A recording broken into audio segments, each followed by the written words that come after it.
ጤና ይስጥልኝ ክቡራንና ክቡራት የቻናሌ ቤተሰቦች፣ የሰዓቱን አጫጭር ዜናዎች ይዤ ቀርቤያለሁ። እስከ ፍጻሜው ድረስ እንድትከታተሉኝ በአክብሮት እየጋበዝኩ ለቤቱ አዲስ ከሆናችሁ ሰብስክራይብ፣ ላይክ እና ሼር ማድረግ እንዳይዘነጋ። በቅድሚያም አበይት ርዕሶቹን አስደምጣችኋለሁ። የኢትዮጵያ ብሔራዊ ባንክ በክሪፕቶ ግብይት ላይ እጅግ ጠንካራ የሆነ መመሪያ አውጥቷል። በዝርዝር የምንመለከተው ይሆናል። ሰርጌይ ላቭሮቭ ለ133ኛው የአድዋ ድል በዓል የእንኳን አደረሳችሁ መልእክት ማስተላለፋቸው ተሰምቷል።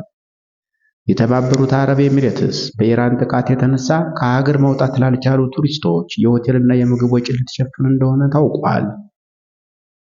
ስፔን የአሜሪካ የጦር ሰፈሮቿን የኢራን ጥቃት እንዳይጠቀሙ አግዳለች። ሁሉንም በዝርዝር እንመለከታቸዋለን። ወደ ዝርዝር ዜናዎች አልፋለሁ። የኢትዮጵያ ብሔራዊ ባንክ በክሪፕቶ ግብይት ላይ እጅግ ጠንካራ መመሪያ መውጣቱ ተሰምቷል።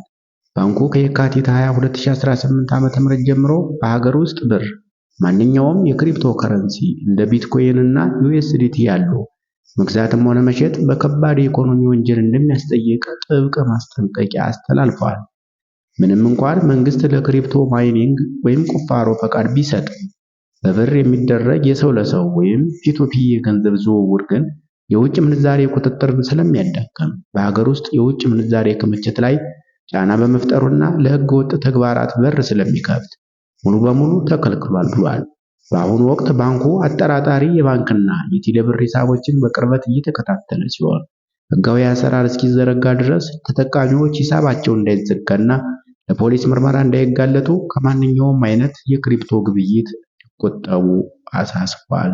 የሩሲያ የውጭ ጉዳይ ሚኒስቴር ሰርጌይ ላቭሮቭ ለኢፌዴሪ የውጭ ጉዳይ ሚኒስቴር ጌዲዮን ጢሞቴዎስና ለመላው የኢትዮጵያ ሕዝብ ለ130ኛው የአድዋ ድል በዓል የእንኳን አደረሳችሁ መልእክት አስተላልፈዋል።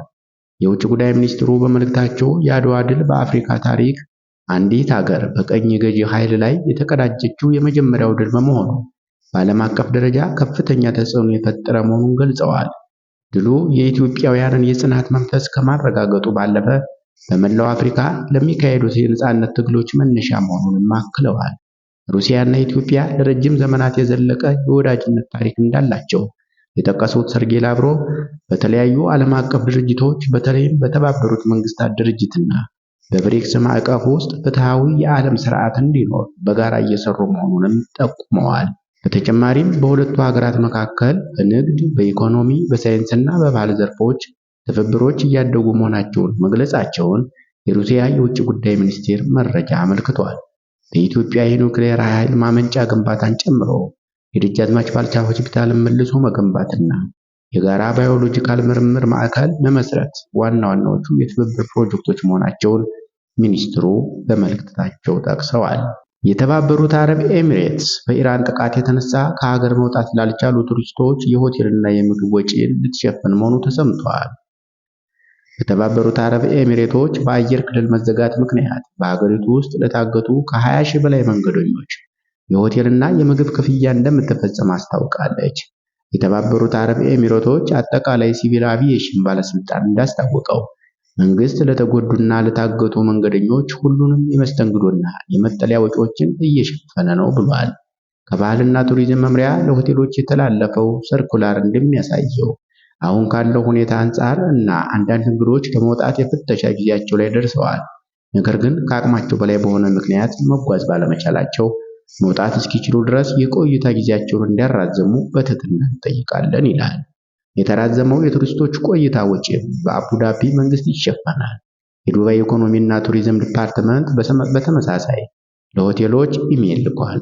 ቆይታቸውን ለማራዘም አማራጭ መስጠት አስፈላጊ ነው ማለቱን ካሊጅ ታይምስ ዘግቧል። 20200 የሚጠጉ መንገደኞች በረራዎች በመሰረዙ ለሌላ ጊዜ እንዲቀይሩ ተገደዋል ተብሏል። ስፔን የአሜሪካ ጦር ሰፈሮቿን ለኢራን ጥቃት እንዳይጠቀም አገደች።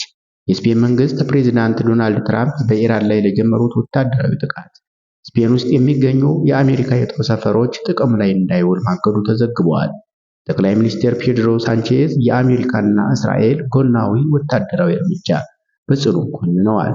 ይህንን ተከትሎ በሮታና ሞሮን የጦር ሰፈሮች ሰፍረው የነበሩ 15 የሚሆኑ የአሜሪካ አየር ኃይል ነዳጅ ጫኝ አውሮፕላኖች አካባቢውን ለቀው ወደ ጀርመንና ፈረንሳይ እንዲንቀሳቀሱም ተደርጓል። የስፔን የውጭ ጉዳይ ሚኒስቴር ሆፔ ማኑኤል አልቫሬስ እንደገለጹት የሀገሪቱ የጦር ሰፈሮች ከዓለም አቀፍ ሕግና ከሁለቱ ሀገራት ስምምነት ውጪ ለሆኑ ማናቸውም ጥቃቶች እንዲያገለግሉ አይፈቀድም። ይህ ውሳኔ በኔቶ አባል ሀገራት መካከል ያለውን ልዩነት ያጎላ ሲሆን ስፔን በቀጠናው ውጥረቱን እንዲረግብም ጥሪ አቅርባለች ተብሏል። ክቡራንና ክቡራት የቻናሌ ቤተሰቦች ለሰዓቱ ያዘጋጇቸው አጫጭር ዘገባዎች የተከታተላችኋቸውን ይመስሉ ነበር። አብራችሁ ስለቆያችሁ ከልብ እያመሰገንኩ ሰብስክራይብ፣ ላይክ እና ሼር ማድረግ እንዳይዘነጋ መልካም ጊዜ ይሁንላችሁ ተመኘን።